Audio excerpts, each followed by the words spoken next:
Okay, let's go ahead and work through. I know that's not a lot of time, but just give you a chance to be turning the gears before we get started and think about some of these things before I ask you to share out. So, go through these one at a time. What is spiritual formation? Just yell out quickly. Say it louder, Jackie. The process of allowing His Spirit to change my spirit. Thank you. What else did you put for that one? Transformation. The formation or transformation of my spirit into Christ's likeness. Okay, thank you. What were the two concepts of biblical salvation?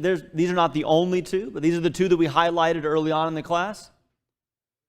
Deliverance or liberation, right, from sin. We're free from it, so it doesn't have power over us anymore to do what it tells us to do. So deliverance and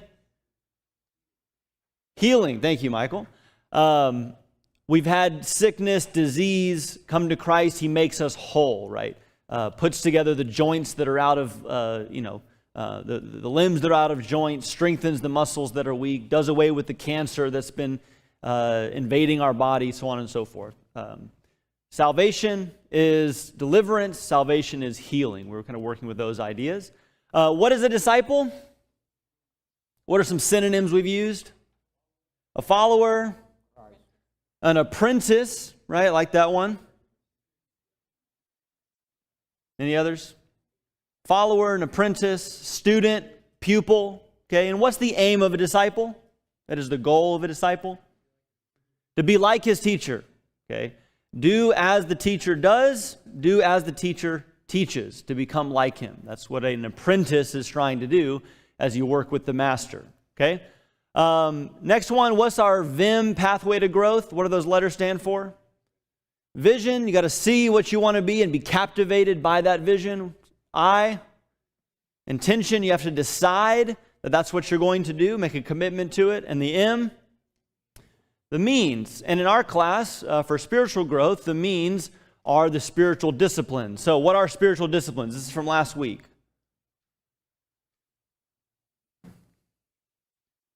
Shout it out. What are spiritual, not what are they, like examples of them, but what are we talking about when we talk about spiritual disciplines?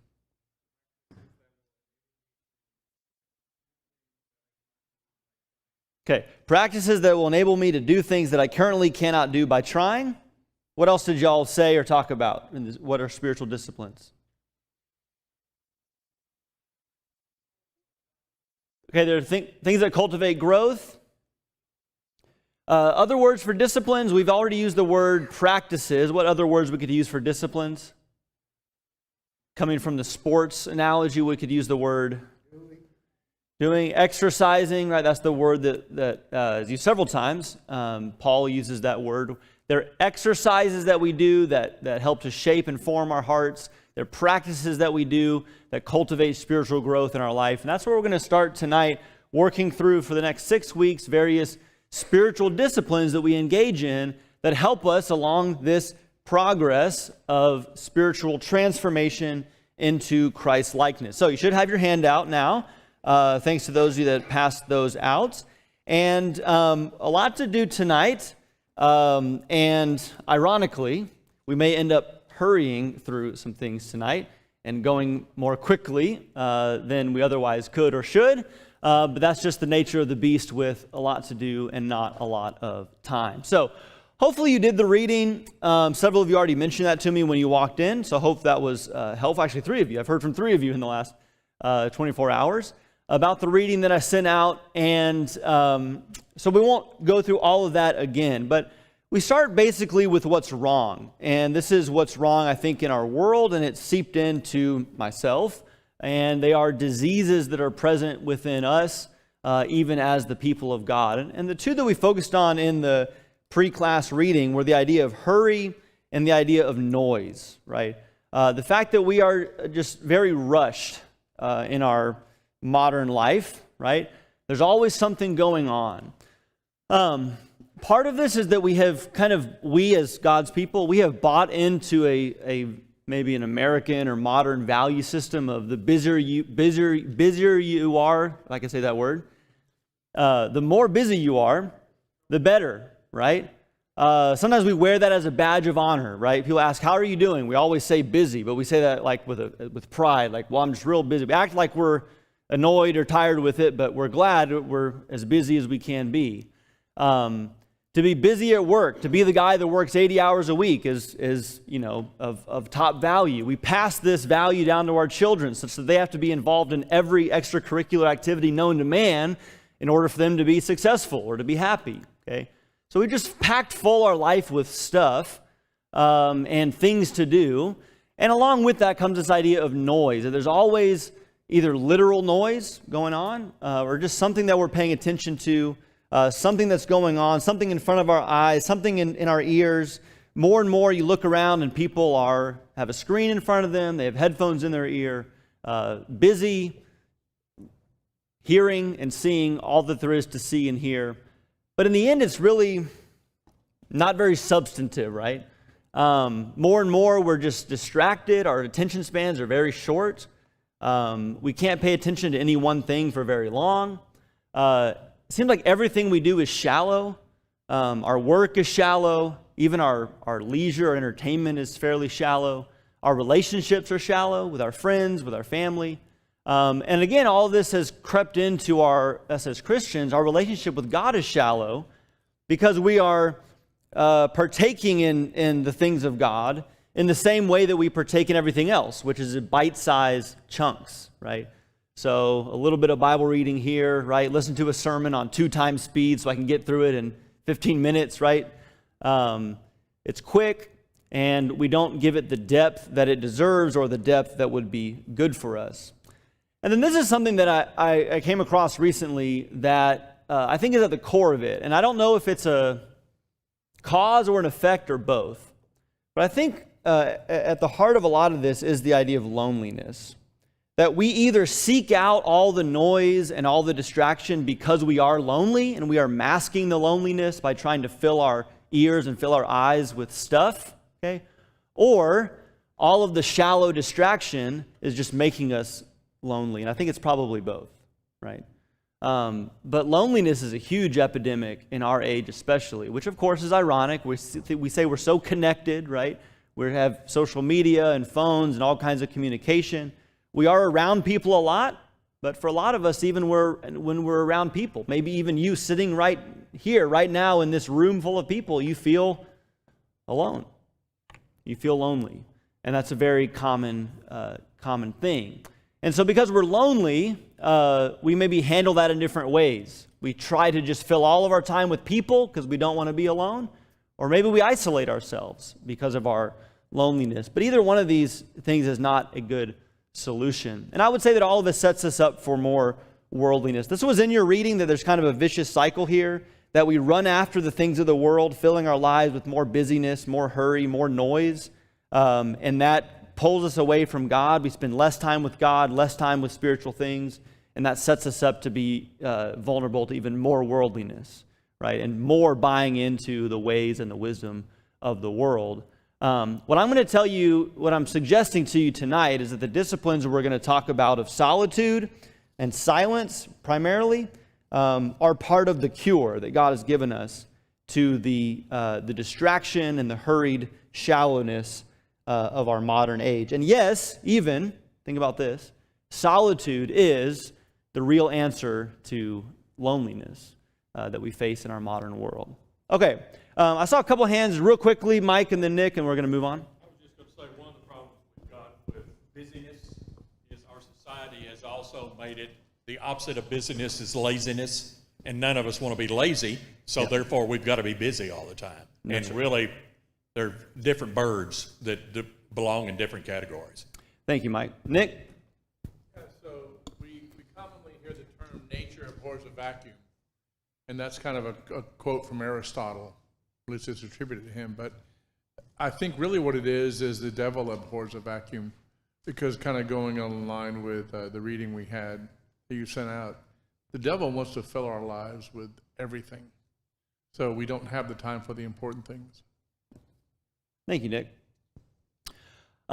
With each of these, I want to talk first and foremost about Jesus and highlight what he did and what he said. Because again, going back to earlier in our class, if we are apprentices to Jesus, if we're his disciples, we're following him around through the Gospels, and we're observing, what did Jesus do? How did he live? What is the way of Jesus, and how do I emulate that?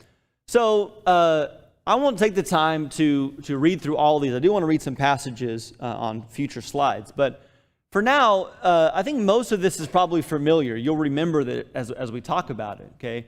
But solitude is one of the things you read about in the life of Jesus more than anything, okay? He starts his ministry in Luke 4 and other passages. Most of these are from Luke, but you could find most of them in the other Gospels as well. Jesus doesn't even begin his teaching and preaching before he spends 40 days by himself in the eremos. That's the Greek word for wilderness. It doesn't really mean like a desert. It really means more like any place that's secluded or away from people. So wherever Jesus was, he spent 40 days by himself. And of course, that's where he faced the temptations. He was fasting and praying. We can talk about that when we get to those disciplines. But that was not the only time that he did that. In fact, in the book of Luke especially, we see multiple references to Jesus withdrawing. That's the word that's used. He withdrew. And in Luke 5:16, it uses kind of the repetitive or habitual language. He often withdrew from people. So in the midst of his busyness, and by the way, was Jesus busy? Yeah, he had 3 years to get everything he needed to do done as the Redeemer and Savior of mankind. And so, yeah, Jesus had a lot on his plate. And yet, he often withdrew from the people, from the crowds, even from his own disciples at times, to be by himself. And of course, we understand he was praying and things like that, but that starts with this discipline of getting away and withdrawing, okay? In his instruction, remember again, we'll talk about this with prayer, but in the instruction about prayer in the Sermon on the Mount, Jesus said, go find that place where you can be alone, where you can be in secret. But remember in Matthew 6, are you really alone when you're in your inner room? No, you're not. Why not? Because you're with the Father. That's where you go, the inner room, to commune with the Father. That's solitude, as Jesus is instructing it. But I do want to say, because you see this in Jesus' life, and just to clarify, being absolutely all by yourself is not necessarily the only form of solitude. One of the things you see often with Jesus is that he withdraws away from kind of the hectic ministry life, so to speak, to be with the people that are closest to him. So you'll remember this, the Mount of Transfiguration, right? He takes his 3 closest followers and they retreat up onto the mountain. They spend time together. And there are other instances. Luke 9, verse 10 is after the death of John the Baptist. So in a time of grief and sorrow, Jesus says we need to be away, right? So he withdraws with his closest disciples, his closest friends.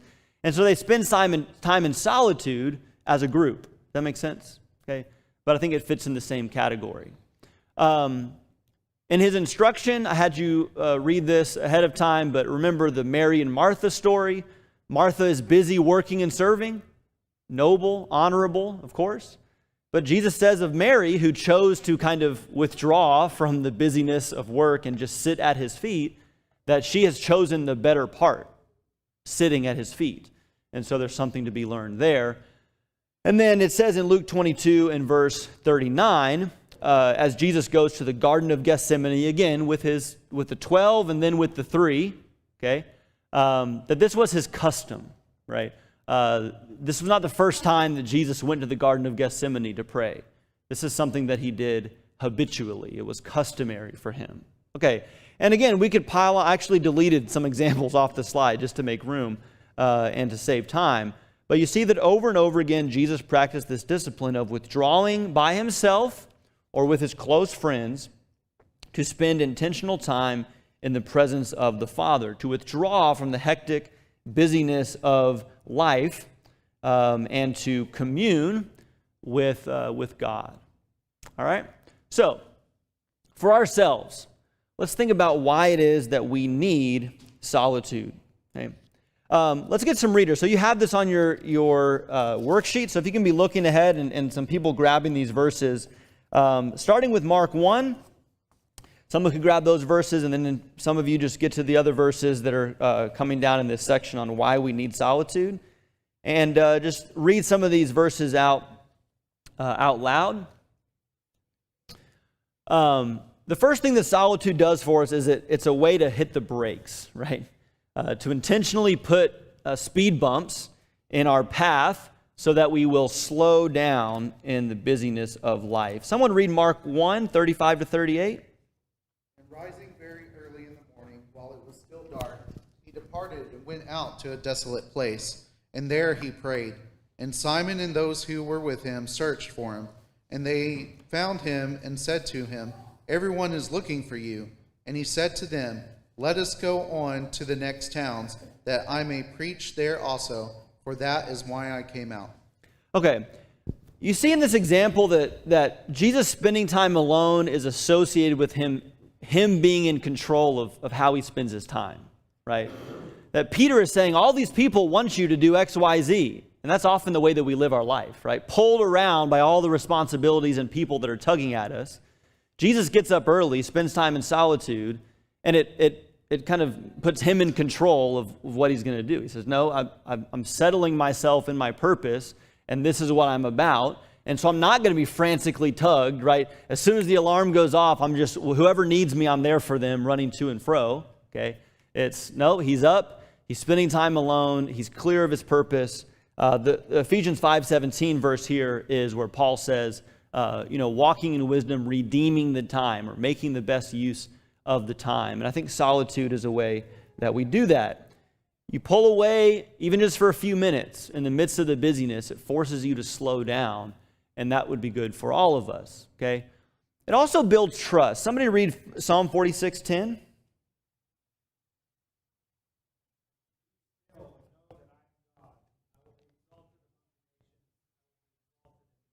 Okay, thank you, John. A famous line out of the Psalms, "Be still and know that I am God."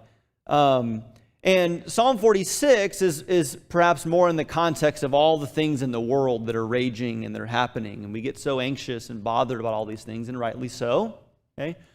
But there's wisdom in the Psalm here about just stop, right? Just stop. That's what that word actually means. It's just cease from your striving. Be still so that you have time to think and to meditate on the fact that, guess what? God's still on the throne. But it's not just with the big stuff in the world that stresses us out too. If you're like me, as soon as you sit down by yourself to not do anything, so to speak, what's the first thing that starts going through your mind? All the stuff that you have to do, right? All the tasks start flooding into the brain as you just sit down for a moment to be quiet, okay? And we have this sense that I got to be doing all this stuff, right? But when you stop and again, even just for a few minutes, and you spend time not doing anything, quote unquote, it's what we think it is, you spend time in solitude, it forces us to trust that, guess what?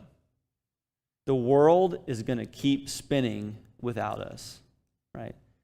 Things are going to be fine for the few minutes that I'm not frantically going through my task list, okay? It'll be okay. And even if there's other people that need me, guess what? They will be okay, right?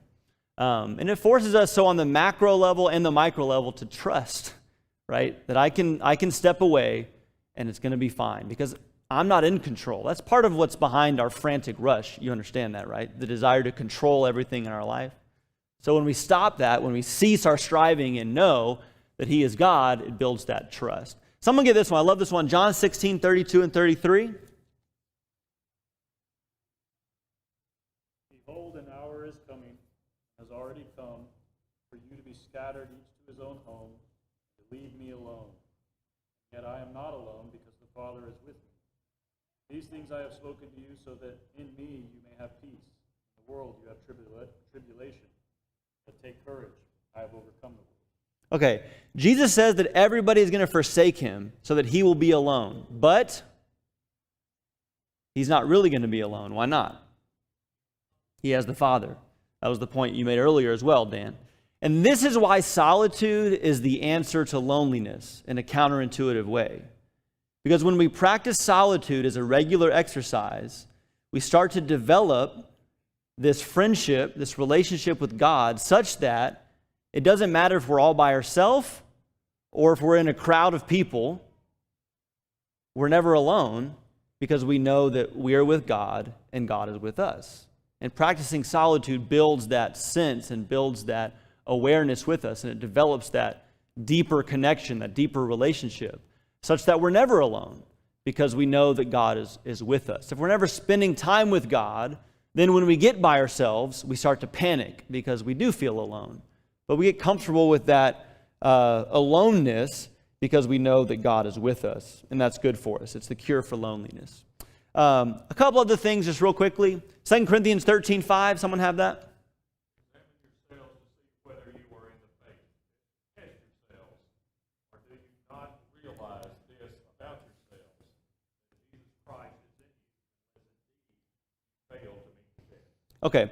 Paul uses this language of self-examination, and the point here is basically that you can't really do this without stopping at some point and spending some time thinking about yourself and what's going on. By the way, we do this weekly, of course, you know that. And part of Paul's instruction with the Lord's Supper in 1 Corinthians 11 is that you would examine yourself. And so that moment that you have, by the way, if you're like me, ever get to that moment and you're like, okay, this is nice. Like we're just thinking. I know kids are, doing their thing. Sometimes there are distractions. But you think, okay, I'm just sitting with the Father. Well, solitude is doing that regularly, right? And so such that the Lord's Supper is not the only time that we stop for a few minutes of silence to think about, where am I at? Okay, we examine ourselves more regularly. And then someone had Galatians 2:2-6. Bear one another's burdens, and thereby fulfill the law of Christ. If anyone thinks he is something when he is nothing, each one must examine his own work, and then he will have reason for boasting in regard to himself alone, and not in regard to another. For each one will bear his own load. The one who is taught the word is to share all good things with the one who teaches him. Okay, the point of this, the passage is basically that Paul uses this language of kind of being aware of yourself, who you are, what you are, such that you can do what? Bear the burdens of other people. Okay. I also thought about the passage in 1 Peter 2 where Peter says that we're living stones, each put together, right? Other people depend on us, right? And so maybe we think that solitude doesn't have a place because we need to be always attending to the needs of others. But the reality is that when we spend the time as Jesus did, regularly withdrawing, we actually make ourselves better and stronger such that we can return. The point of this is not to keep withdrawing and isolating to the point that we're tearing away from all our relationships.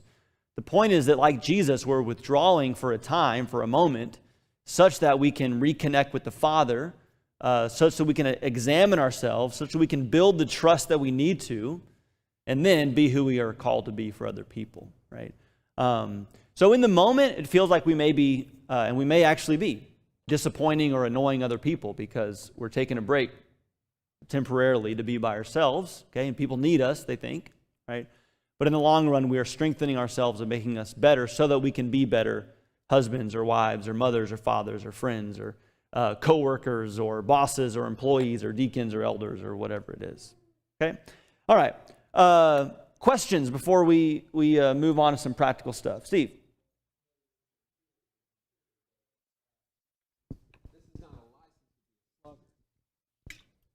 We're supposed to work, and we're supposed to give everything we can. We've got example of that. We've got parables of that.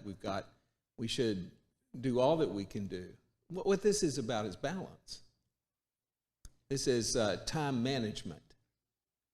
And I think that all of us need to understand that, there's a time for everything. There's a time for work, and there's a time for solitude. What we have to do is balance that. Don't work all the time. we got to stop. I'm guilty of that. I sometimes spend too much time working. Coming into retirement has shown me that there's many other things to do besides work. And I need to take advantage of those things. So this is not a license to be a sluggard. Thank you, Steve. Other questions?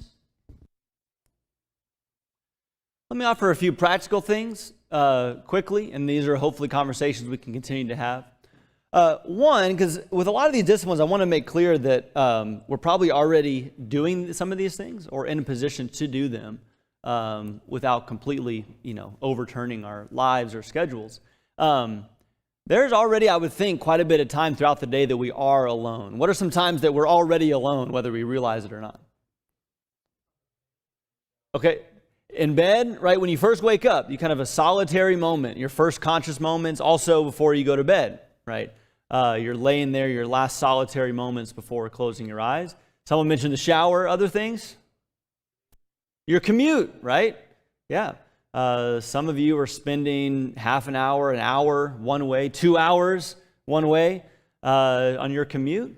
And so think about these times that you already have. And by the way, you think about, okay, times you're doing laundry or you're doing the dishes where maybe there is some activity that's more or less thoughtless, but you're by yourself and there's a moment there that could be used for reflection. So again, my tendency is in any of those moments, I'm in the car, hit the radio, hit the music, get something in my ear, something going, right, to use that time, okay? Try identifying those times and just turning it off, right? And just letting everything be quiet. Be alone with the Father. Use that time for prayer. Use that time for contemplating God. There's time, I think, already there that we can use. I'll get you just a second, Mike, okay? Practice, remember we're talking about exercise here, we're talking about practice. Practice saying no.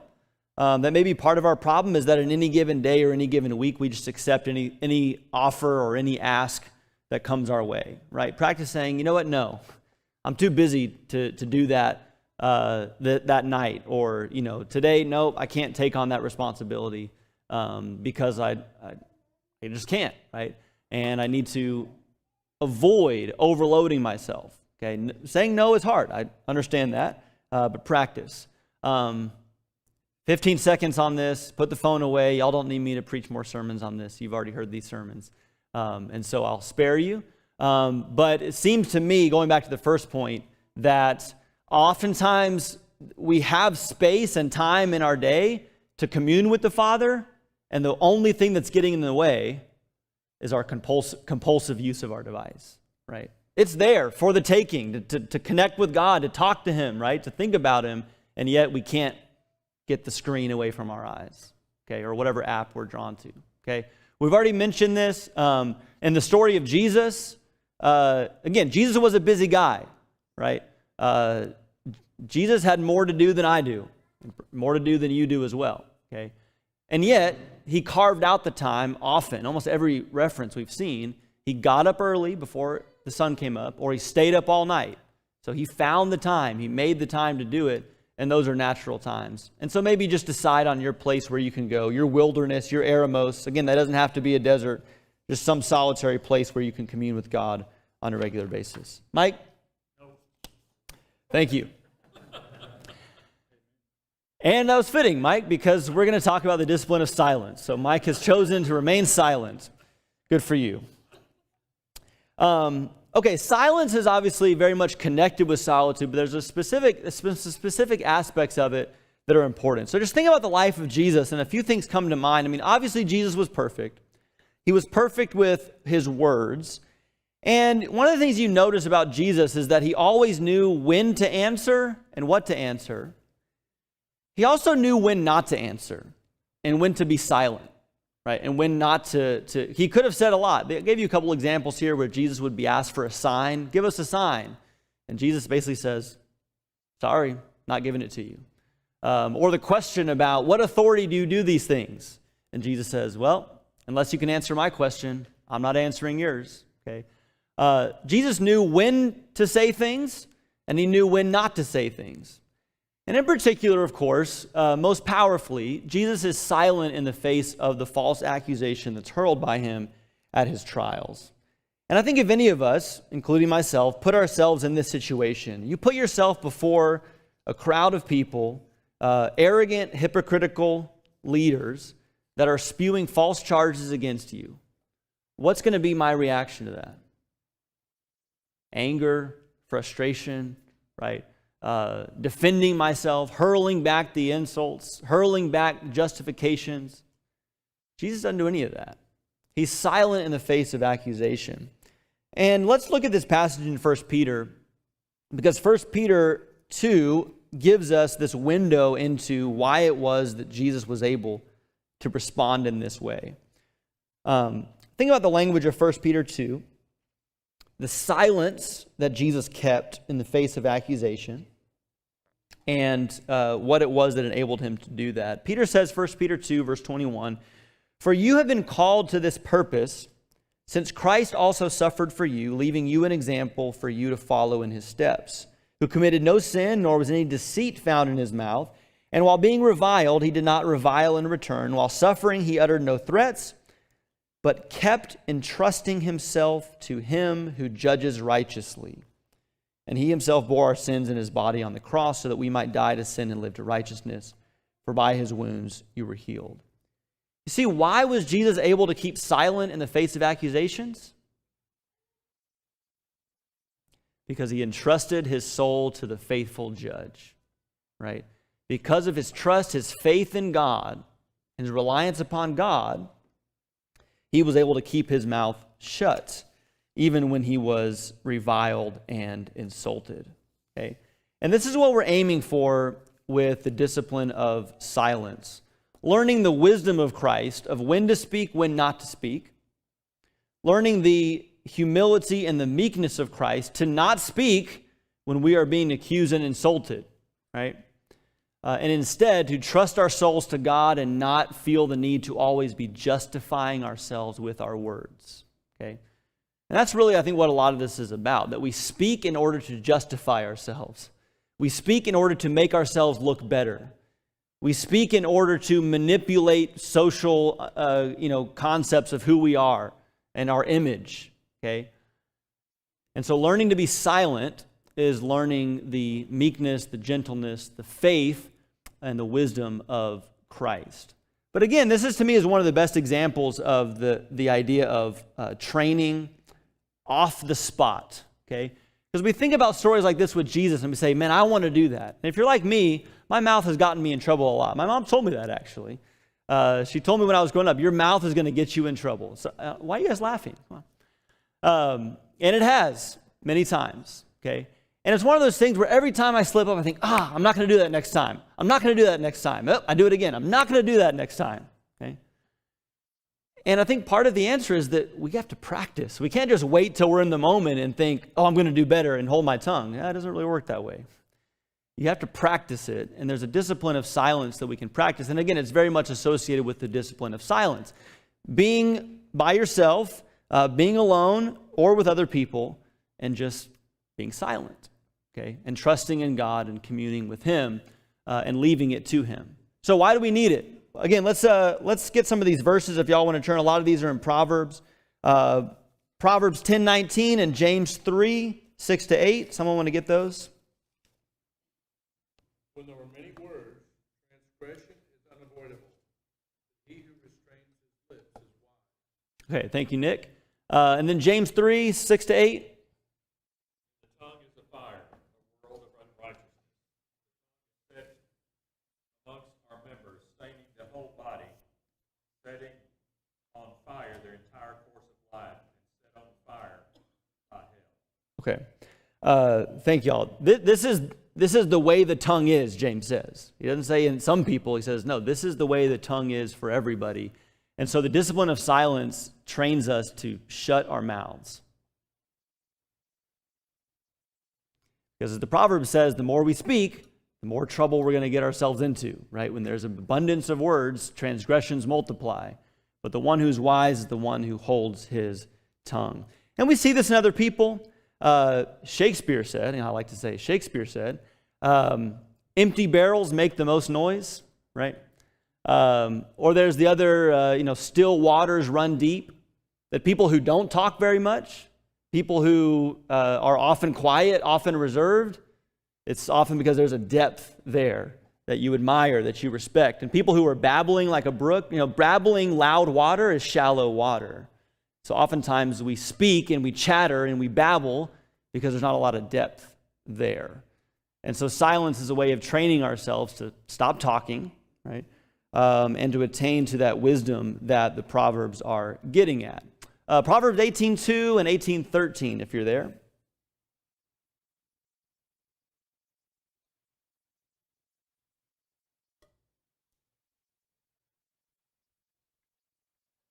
The fool takes no pleasure in understanding, but only in expressing. If one gives an answer before he hears, it is his folly. Okay. So learning to understand. A fool takes no delight in understanding, only in expressing his own opinion. Okay. I resonate with that. Okay. That's the way we often are. We want to say our piece. We don't want to listen. We don't want to understand. Practicing silence and saying, I'm going to be quiet, okay, helps us to learn. It trains us to listen. Okay. It also trains us to control our anger. You remember this passage. This you know, my beloved brethren, but everyone must be what? Quick to hear, slow to speak, slow to anger. The next verse says, for the anger of man does not achieve the righteousness of God. Again, we often want to speak, we often want to get angry and lash out because we think that we're accomplishing something. Because people need to hear what we have to say. There's something wrong that needs to be set right? There's someone that needs to be corrected. Someone needs to be pointed out that they're wrong.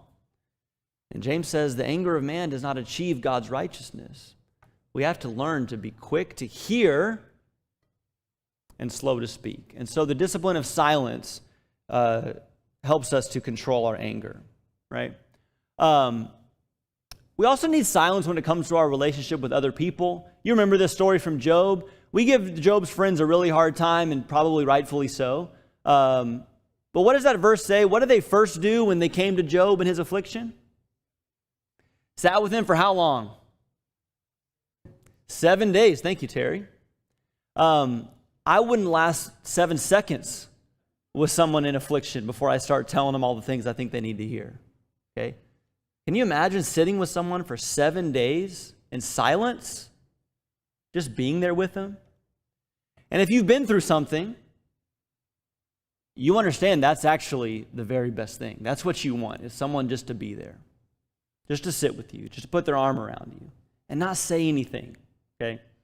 Romans 12:15, rejoice with those who rejoice, weep with those who weep. Again, there are words perhaps involved in that, but weeping with those who weep, to me, is more about being there, sharing in that deep sadness and grief, and not just going off on them with our words. Okay? And when we're silent, when we're intentionally silent, it helps to choose our words wisely. Proverbs 15:1. I know I asked you to return to these, but I'm rattling them off.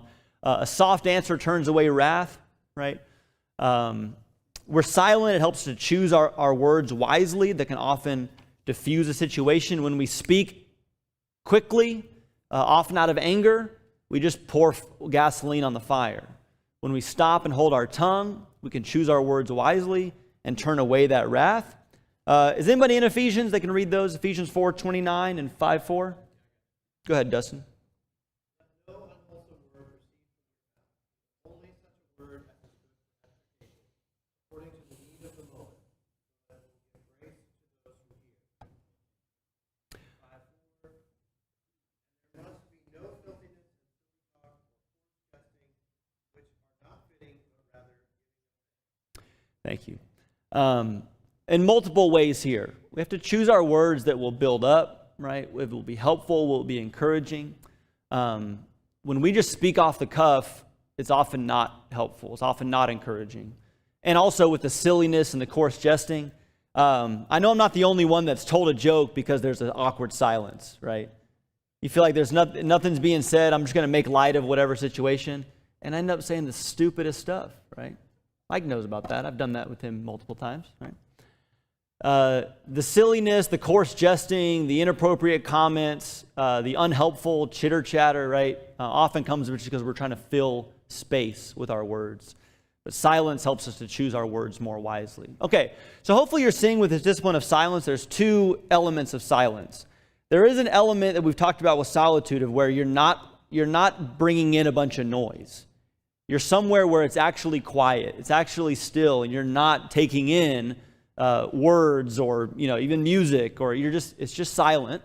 Okay, getting used to that. I know it's uncomfortable, right? Just to be silent, in silence, I should say. So not taking anything in is one way we practice silence, right? But also we practice silence by actually being silent ourselves. Okay, and so try to make those times. Again, this is oftentimes going to overlap maybe entirely with solitude. Okay, that in our solitary, quiet moments that we have throughout our day, making those really as quiet as possible. Okay, and resisting the urge to put in the headphone, turn on the TV, turn on the radio, and have those times throughout the day where we can really just be quiet and where we're not speaking and our mouths are closed, okay, and our ears are open. And this would be really fun if y'all want to challenge each other with this tonight, after class, after services, okay? Make other people really uncomfortable by not speaking. What if two people are trying to practice the discipline of silence together, right? But resist the urge to fill the silence with other people, okay? It's okay to be with someone and not say anything, right? And better to say a few words that are meaningful and helpful and encouraging than to chitter-chatter with things that are unhelpful or inappropriate. Okay, anybody want to give a last word on silence before we quit? We're not going to have time to do Sabbath. I just gave it one slide anyway. Mike? I can't help but mention to have patience with those of us older, because one reason that we kind of cut in and kick over the top is because we're afraid we're going to forget what we were going to say. I mean, that's a very real problem for us. And with that, if we do that, if we're holding it too much, then we aren't listening to what you're saying, Yep. which is also a problem. So bear with those of us of a certain age. We can do that, Mike. Thank you. All right, there was one on slide on Sabbath. If you're curious about Sabbath, we can talk more about that later. But for homework, just try to tonight, tomorrow morning, see if you can spend some time in silence in the presence of God and start paying attention to those times during the day when you're alone and you can take advantage of that. Thank you, guys.